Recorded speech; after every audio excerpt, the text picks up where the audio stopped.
Welcome to Wanderlust and Wishes, the podcast where we explore the world one destination at a time. I'm Julie. And I'm Krystle. As travel agents with fantastical vacations, we are here to share our passion for travel and help you turn your wanderlust into reality. From hidden gems to bucket list adventures, join us as we dive into the sights, sounds, and stories of our favorite destinations. So grab your passport, pack your bags, and let's embark on this journey together.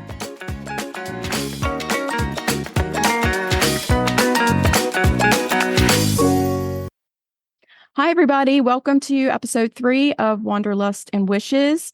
We're so happy to have you back this week.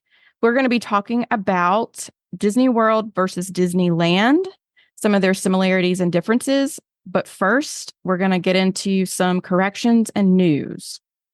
So, first correction, we didn't even catch it ourselves until we were listening back last week. We called the drone show at Disney Springs the droid show, but no, it is drones. There's 800 of them, and it's called Disney Dreams That Soar, and that runs from May 24th through September 2nd. I will take full responsibility as I had droid in the show notes, and we both did not notice it at all. So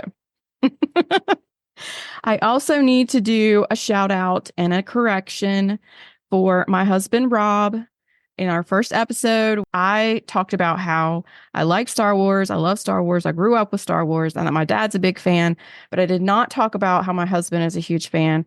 He is a huge, huge fan. He knows more about Star Wars than any other person I know, for sure, like for real. I'm not just doing this because he's listening, like he really does. I was just nervous and I neglected to mention that he has a very high level of obsession for Star Wars. Okay, so heading into news, Krystle, you want to talk about the Royal Caribbean deal that's posted for this month? Yes. Right now, there's a buy one, get one 60% off your second sailor, and then third and fourth guests are 30% off. These must be booked in June, and sailings starting in July. There's also a kids sell free promotion, but there are a lot of exceptions to this one. So if you want to work with us, we'd love to help you find some dates that work, because if we can find one, it's looking like a really great deal. And those are booking through spring of 2026. So if you want to go on a cruise, let's get you on a ship. Next, we have that Alani Resort and Spa. It's a Disney resort. It's a DVC resort. They have now officially opened up their bookings for 2025. It's located in Kolina, Hawaii. And it's beautiful resort, beautiful location. If you're looking for Hawaii and looking also for that Disney difference, that high level experience, this is a great place, a great option. This is on my list. It looks so fun. And it's on the island of Oahu, so you can still go do the popular Pearl Harbor, Polynesian Cultural Center, things like that, and still get that touch of Disney. So we also have some Disney promotions. We talked about a great Disneyland promotion last week. And this week we have a couple of Disney World and Disney Cruise Line vacation promotions. For Disney Cruise Line, there is a promotion running for 50% off deposit when at the time of booking. They typically require a 20% deposit, which is a pretty big chunk sometimes. So having 50% off is a great opportunity to get that cruise booked and on your way.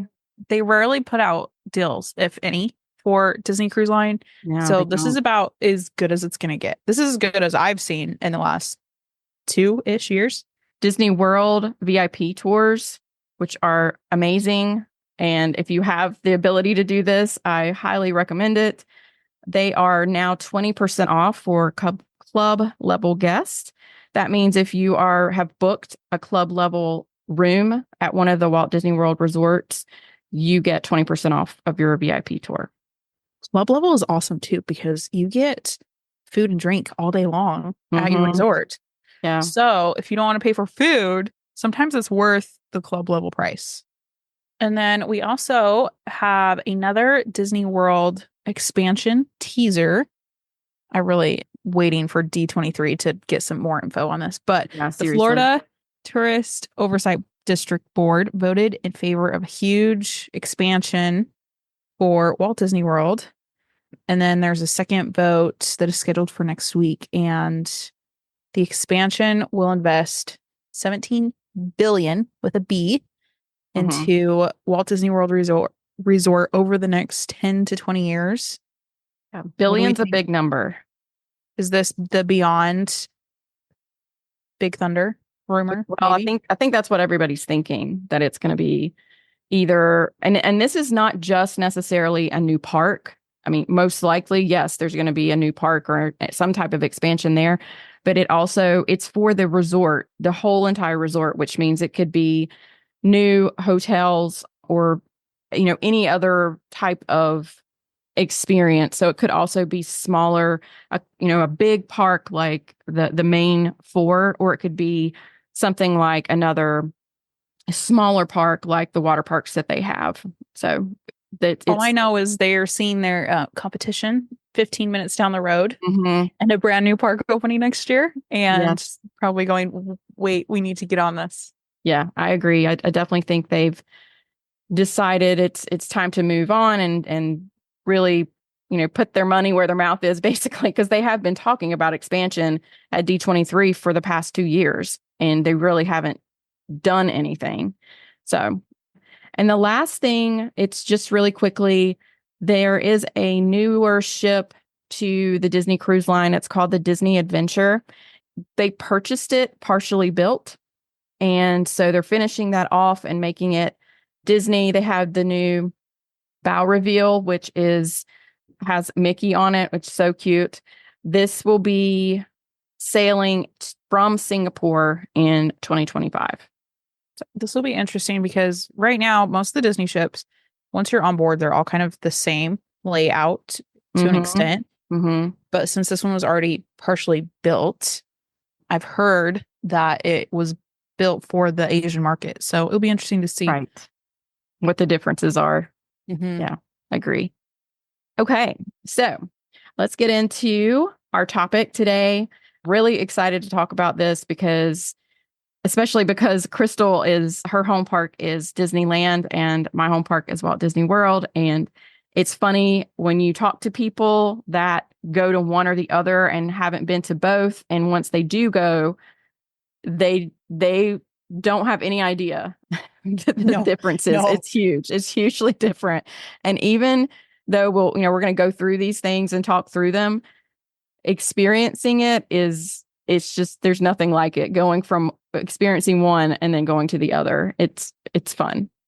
I was completely shocked getting to Orlando and going into the boat. Like, I had prepared and I did a lot of research, but I was still not prepared for the differences. And I found it funny because every single ride that is the same at both parks, we would get off and John and I were like, nah, it's not as good here as it is out there. Or we're like comparing and contrasting the entire trip. It is, though. I don't know that we're specifically talking about rides, but for sure, the rides, the OG rides that were duplicated and put into Walt Disney World, I would say every single one that I was on, that I rode in Disneyland, it's definitely better in Disneyland. And I don't know what the difference is. I don't know why or what makes it different, but Pirates with 2 drops is a lot better than Pirates with 1 drop. Yeah, for sure. And it goes through the little area that it goes through with Blue Bayou. It's just neat to be able to go through there. And I don't know, there's just something about it. It's other than the 2 drops. I think even if it didn't have 2 drops, it would be a better experience. My husband even commented on it because he's not a really big fan of Pirates at Walt Disney World. And he just kind of, sucks it up and rides when we go. But when we rode the one in Disneyland, he was like, this is awesome. So first we're going to talk about staying on site versus off site at the 2 different resorts. Yes. So at Disneyland, there are only 3 on site resorts. You have the Grand California, which is probably upper deluxe, right? You'd say. That's the Disney Vacation Club resort. And it has its own entrance into California Adventure. Then you have Disneyland Hotel, which is probably their moderate, but it's still deluxe-ish Yeah. pricing. Mm-hmm. And then they have just completely gutted and redone the entire thing down to the studs, the Pixar Place Hotel. That's probably their version of value, but it's still kind of moderate-ish, right? Yeah, and they're all even the biggest difference is even with the different levels, they're all right next to the parks. You know, Yes. and in Disney World, value, there's not a value that's anywhere near any of the parks. You know? Pixar Place has its own entrance into California Adventure. Right. I mean, that's amazing. So at Disneyland, I would say probably 90% of my clients stay across the street at Good Neighbor hotels. Most of them are within walking distance. Yeah. Some of them are closer in proximity, walking wise, than the on-site hotels, depending on where you're staying and which park you're getting to. Yeah. It's at a much smaller scale. And then with Walt Disney World, it's for sure much more difficult to stay off-site. You can stay off-site, and there are some, what's considered basically good neighbor hotels that work with Disney World, and you can still do a package, but with Disney World, we're going to talk about these differences. You really need to have transportation. Transportation is a much bigger deal because you can't walk around back and forth between the parks and from the hotels with Walt Disney World. And so the transportation at offsite is not as reliable. You don't have the availability of advanced dining reservations and enchanting extras like Bibbidi Bobbidi Boutique. That's already hard to get. The availability is not the same, or the way that you book is not the same. So it's harder to get those reservations when you're staying offsite. You also do not get early park entry, depending on where you're staying. Some of them do, so it varies. And then also with Genie Plus availability, it also depends on where you're staying offsite. But a lot of those, you get You don't the get ability to reserve at 7 when you're staying in a Walt Disney Resort. And some of the offsite resorts, you don't do that until you get to the park. So you're significantly behind if you are not staying on site when it comes to those things. Yeah, like good luck getting Tiana. There's no way. Yeah.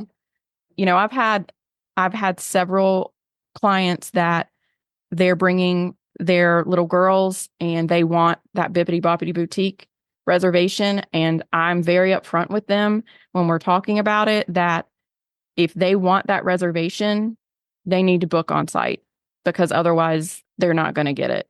Yes. And with on site, you have over 30 options. So there is a price point for everybody. Right. So a lot of the offsite, by the time you pay parking fees to get to the parks, you're paying what you would pay at a Pop Century, Mm-hmm. and the All-Stars are usually cheaper. So sometimes it's not worth the hassle. Just stay on site.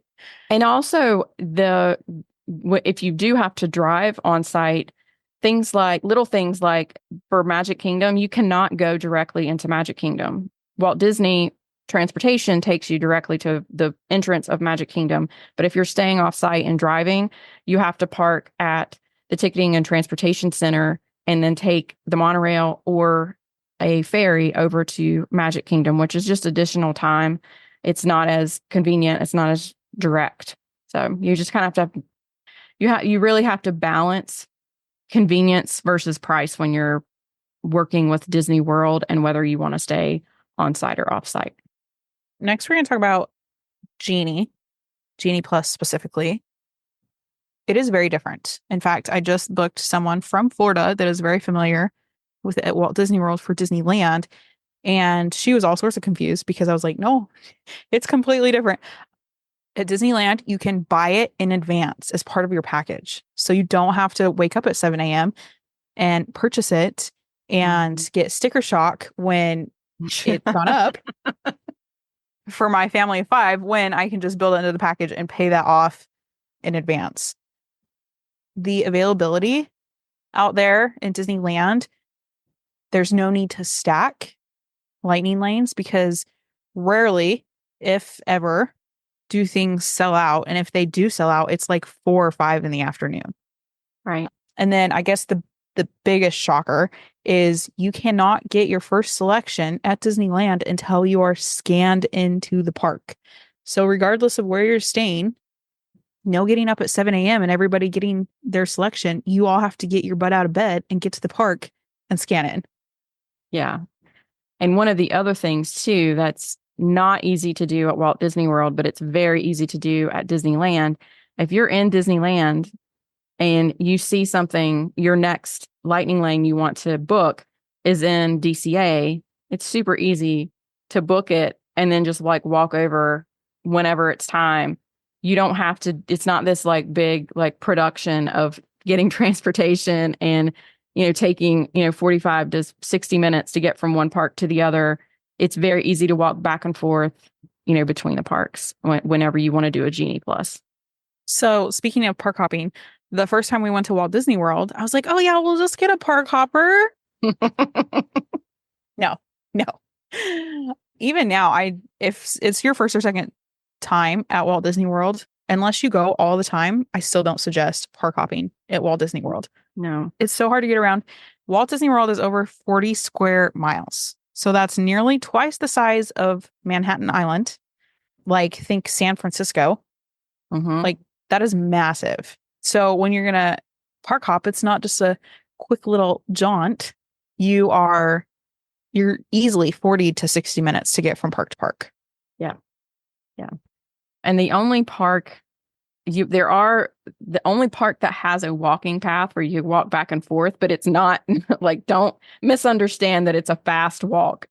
There is a walking path between Epcot and Hollywood Studios, but it's a good like 30-minute walk. And that's, especially if you have kids or others in your party that aren't going to do the like Disney mom walk, as my girls call my Disney walk, because I walk so fast at Disney World. It's not a fast walk over. Disneyland and Disney California Adventure are right across from each other. Their entrances 250 feet. 350 feet. 250. It's 200, sorry. It's not even a football field. It's 2-minute walk.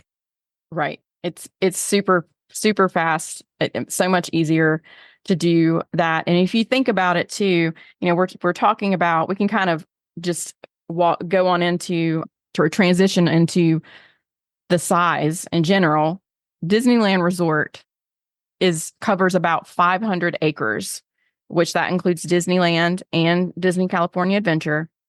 Walt Disney World, as we just talked about, is 40 square miles or almost 25,000 acres. So you think about 500 acres versus 25,000 acres.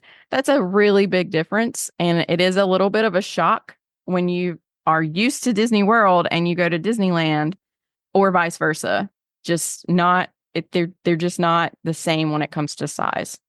So I saw a thing that the entirety of Disneyland Resort can fit into the parking lot at the TC.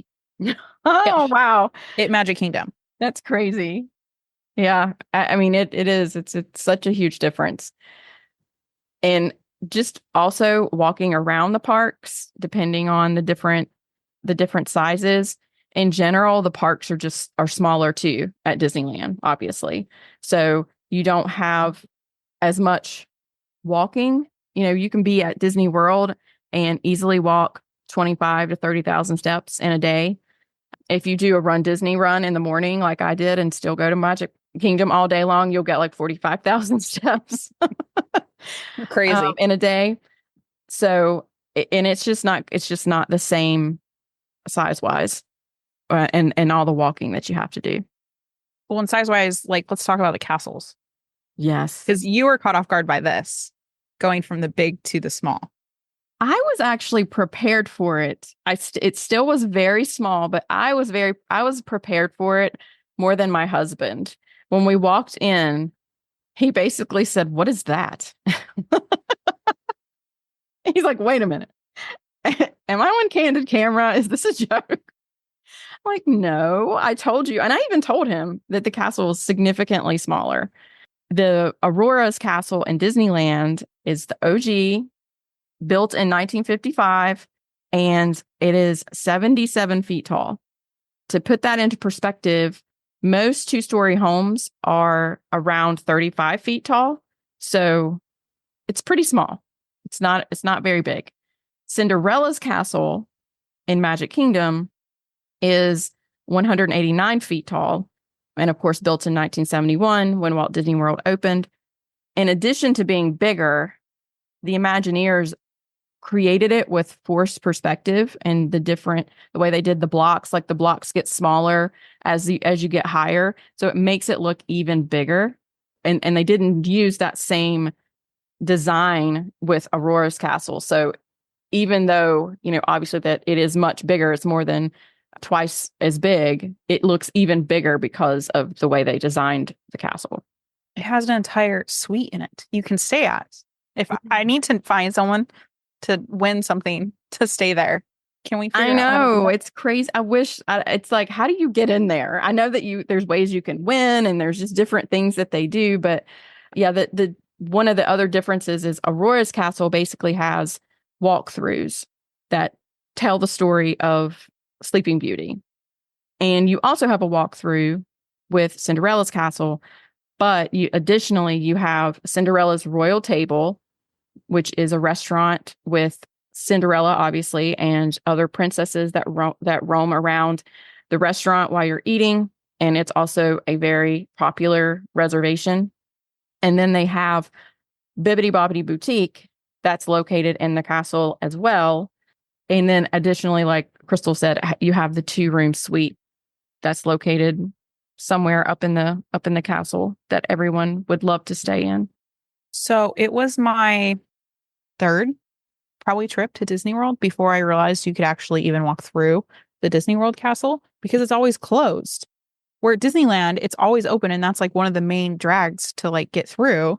Mm-hmm.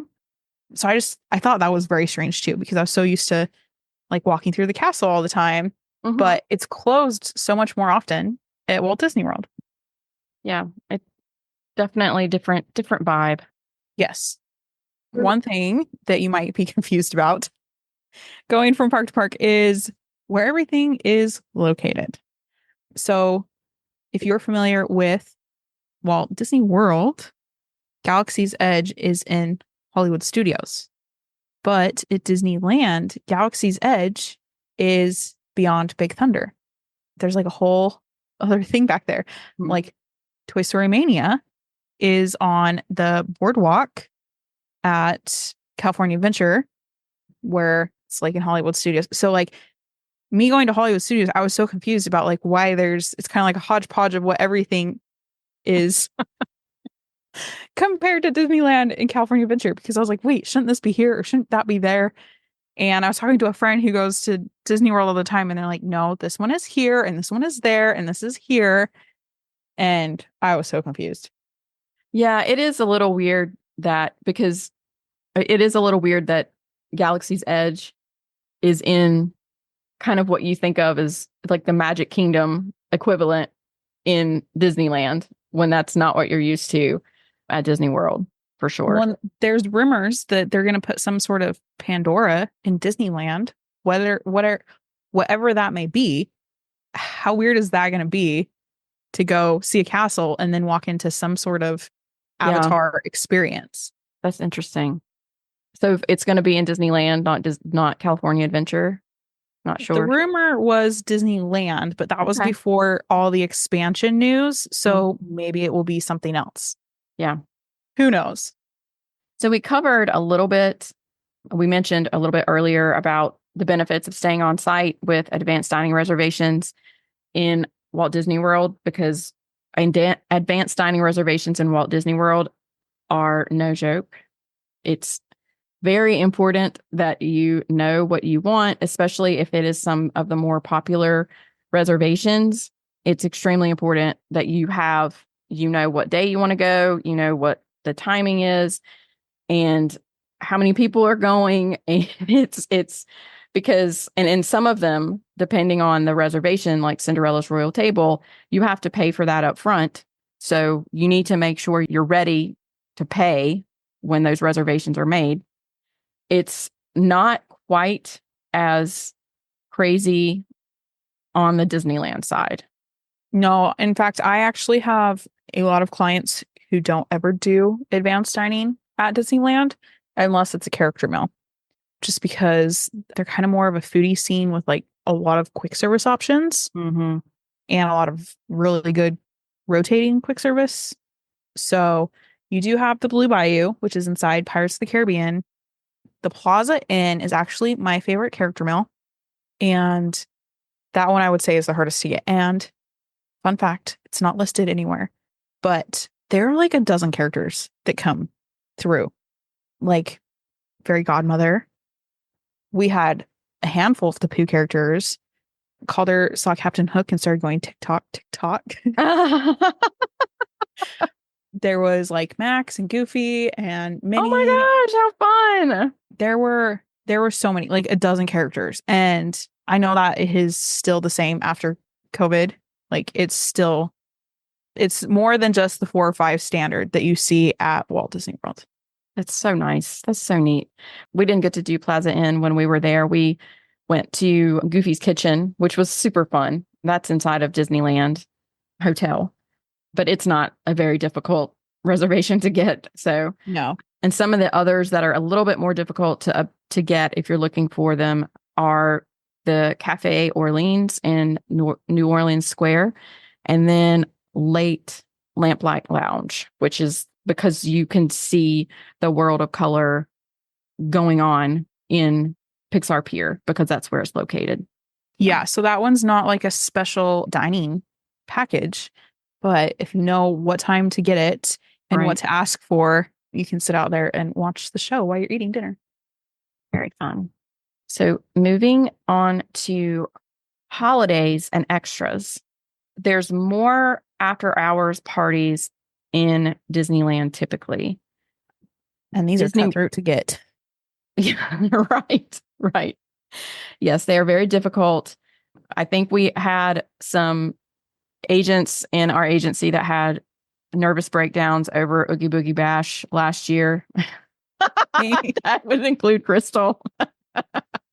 I got it, but I got some situation and I got it for my clients. And there was another client that they were trying to get it and I ended up getting his too because I was like, oh no, I'm in. Who else? What other agents need help? So it sells out so quickly. But we have like Star Wars night, Disney Channel night. That looked so fun. Mm-hmm. Oh yeah. Sweethearts night, Pride night, holiday parties to include Oogie Boogie and Festival of the Holidays.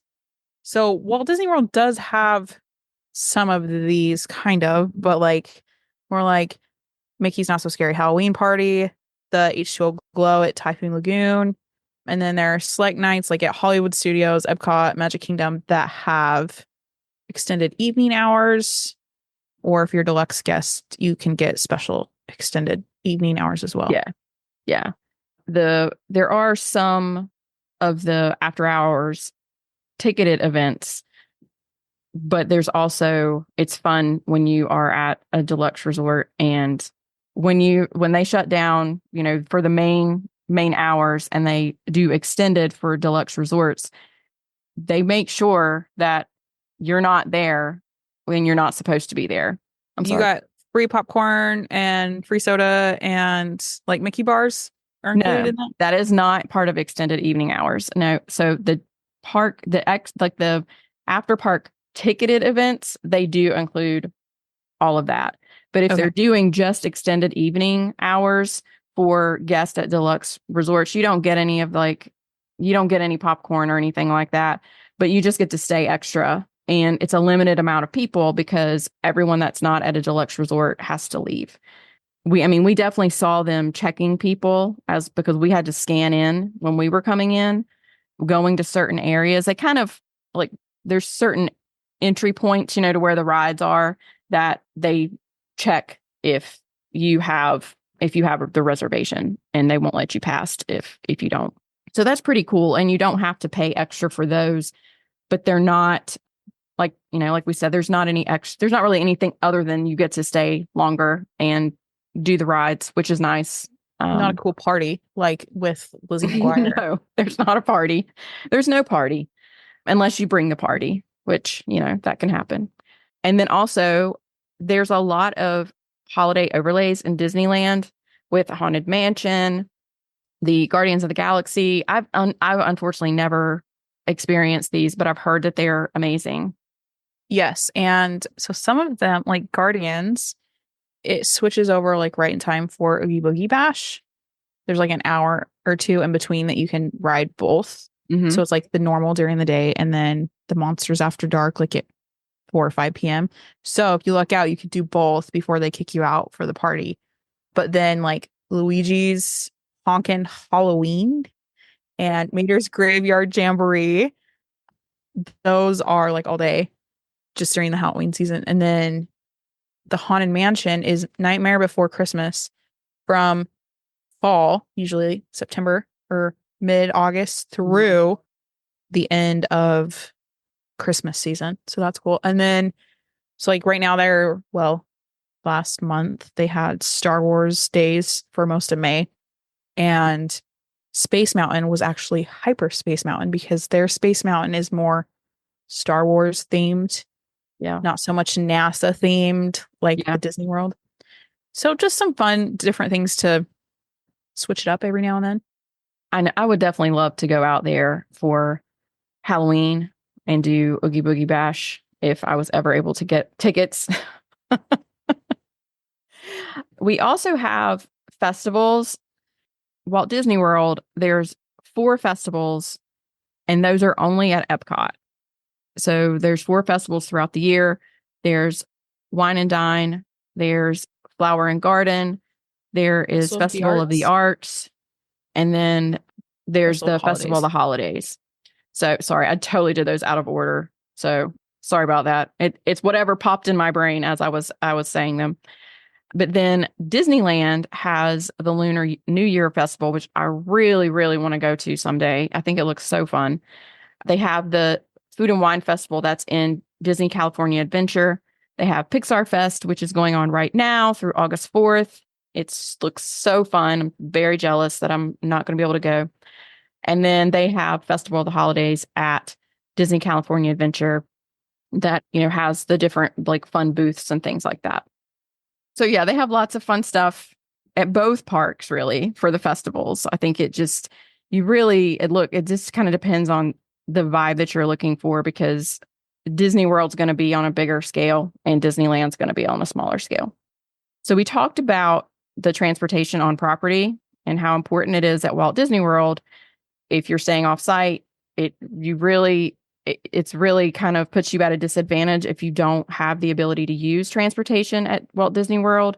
They have obviously the buses, which everybody complains about, but they still get you where you need to go. You have Skyliner and the monorail, which is both of those are great. And there's boats for certain areas. It's mostly getting you to Disney Springs, and I think there's one that gets you to Hollywood Studios, depending on where you're staying.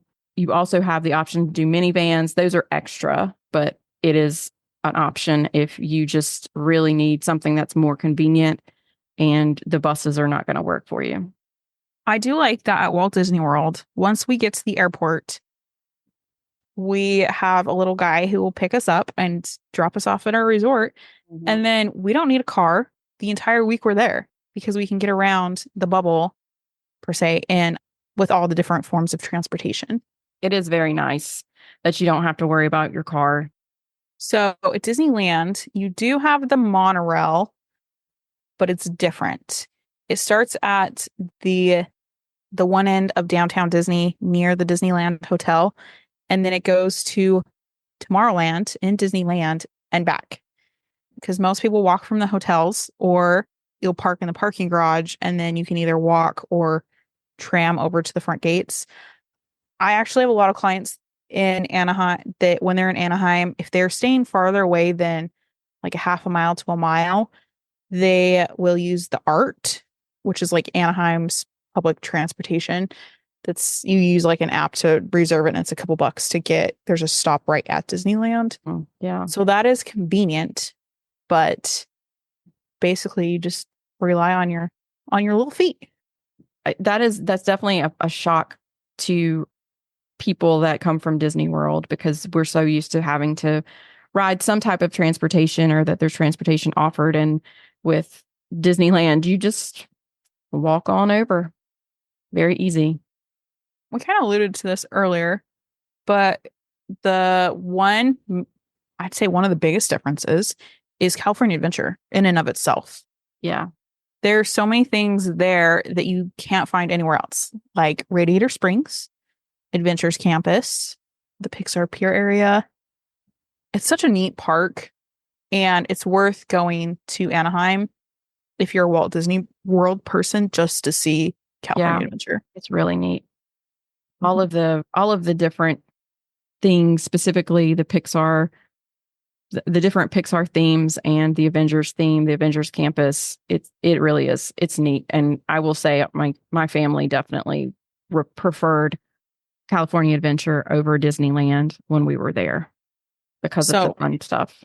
And if you don't know, they're not ever going to bring any of that like original Marvel to Orlando, because of the way there's some sort of agreement, like west side of the Mississippi with Universal. Mm-hmm. So they can get away with it out at Disneyland. But yes, we have Guardians, but that's probably as much as it's going to be. Like none of the OG stuff. Mm-hmm. Like they have Spider-Man jumping across the buildings and the web slingers ride and stuff like that.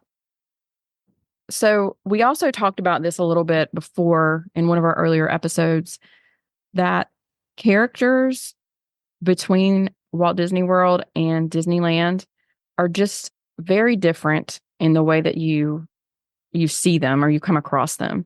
For the most part, you don't really see characters roaming around, just walking through the park and saying hello.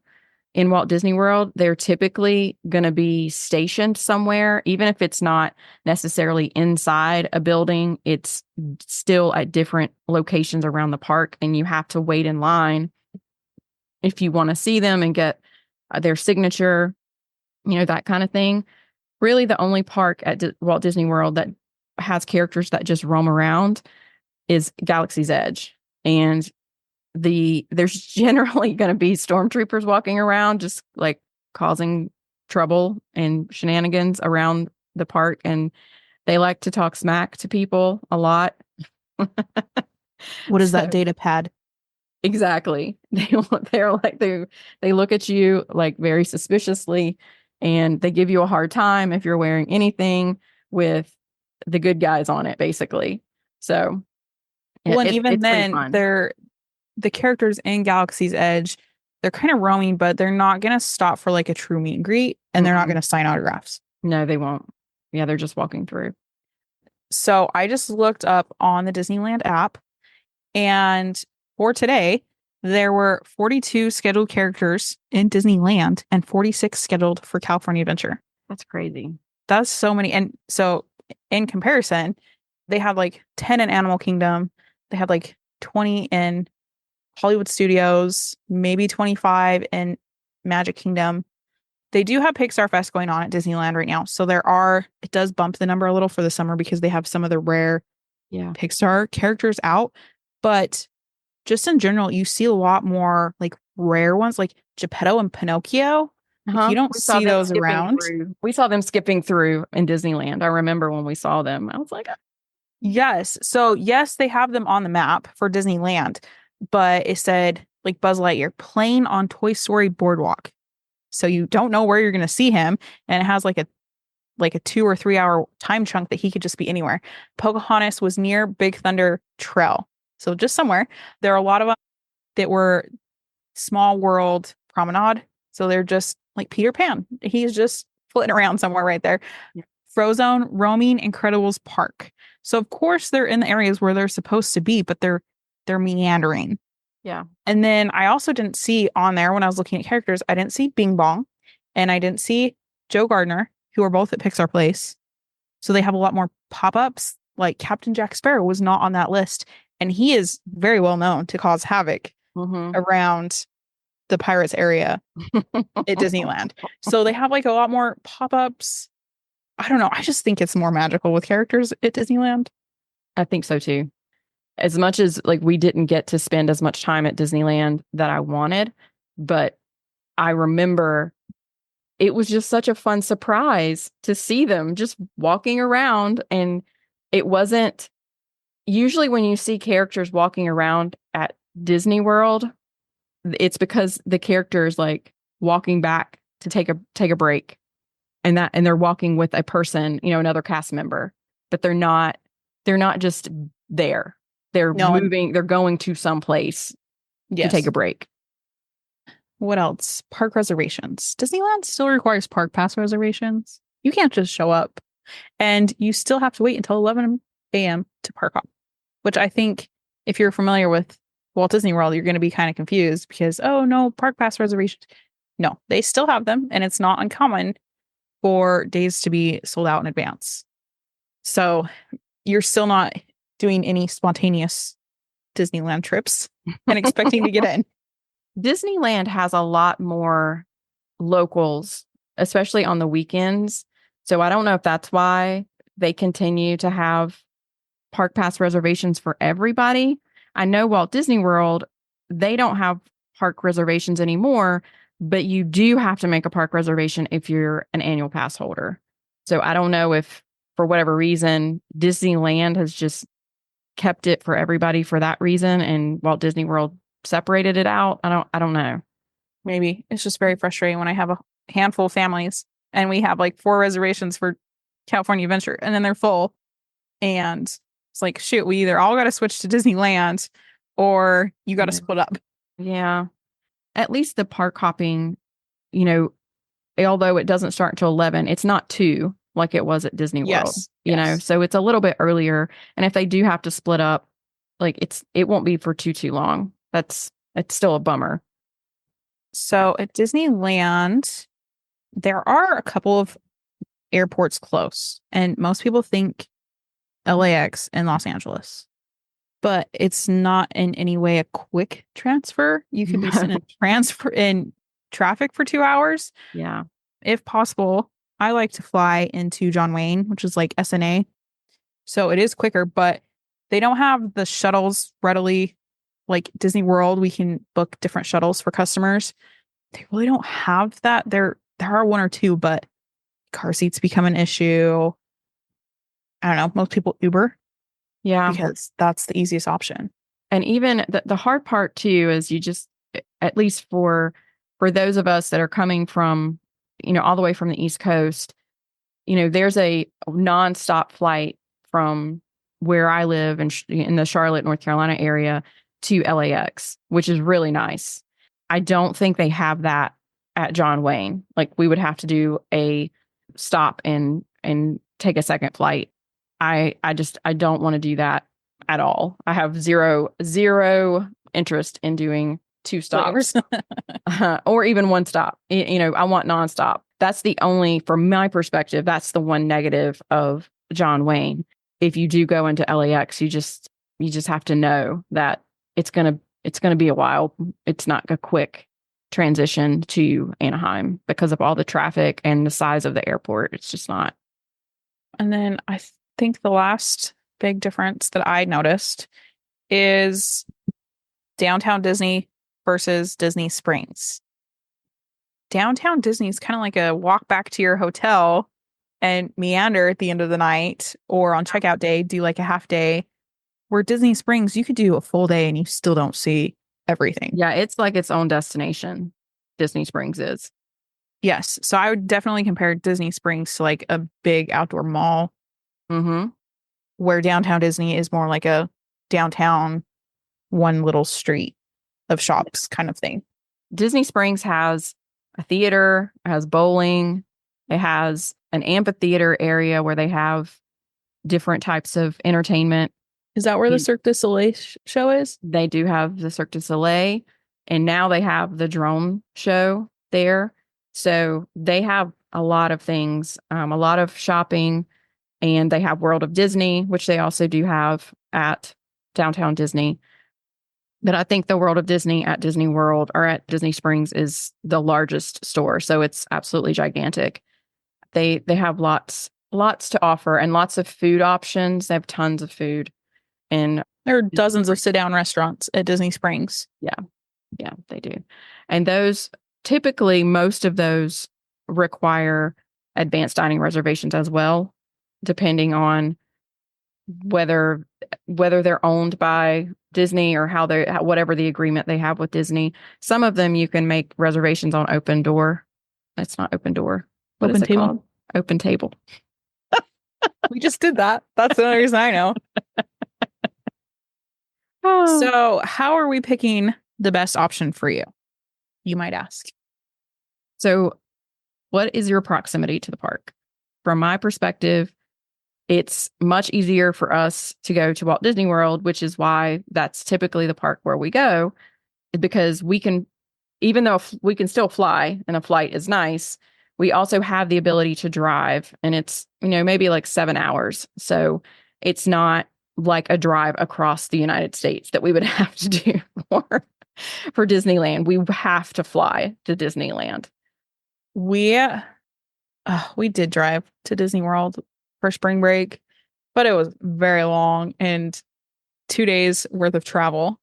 So either way, it's a quick flight, but flying to Los Angeles from Ohio is an all-day feat. Yeah. But like living in Utah, and it was just a quick 8-hour drive, it made it so much easier. I also think that how much time you have plays a big part. Disneyland is an easy 2 to 3 day trip, and Walt Disney World, you need 5 to 7 days plus. Yeah. But I'd feel confident sending people to Disneyland, giving them a 2 or 3 day park hopper that they're going to get everything done that they want to do. Yeah. Walt Disney World, I strongly suggest a week. Yeah. And even a week, you're not going to get everything done. You're not going to see everything. It's really difficult to do a lot in Walt Disney World unless you're there for at least the 5 days. And I always recommend 4 park days, especially if it's your first time, 4 park days with no hopper and then a rest day in the middle, because it's a lot. And if you are at the parks all day, every day, and you don't take a rest day in the middle, you're going to be quite miserable by the end of your trip. Well, and any day at Disney is better than no day at Disney.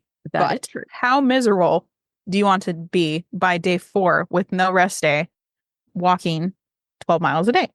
Yeah, it's a lot. You're tired. You need a little bit of a down day, and it's a great day, taking a rest day in the middle to use the pool at your resort, because they have such great pools. And so if price or how long you want to be there or the proximity, you don't care about any of those things, are you looking for a specific IP? Are you looking for Avengers? Are you looking for Cars? Are you looking for, do you want to do, obviously Animal Kingdom is very unique. There's nothing like Animal Kingdom in California. It depends on what you're looking for. And I think in general, the type of experience and vibe you're looking for. With Disneyland, it's just more laid back. That's the feeling that I got. And Walt Disney World is more like high energy type of environment. That's kind of the different vibes that I got. Yes. So if anybody would like to go to Disneyland or Disney World, let us know. We'd be happy to help you. We have a little form in our show notes that you can fill out, and we would be happy to assist you, especially with all the deals going on right now. I hope you enjoyed our show today. It was a little bit longer than our previous 2. And there's a lot to unpack, though. So yes, it was a lot to unpack for sure. So we'll see you next week. Thanks for listening.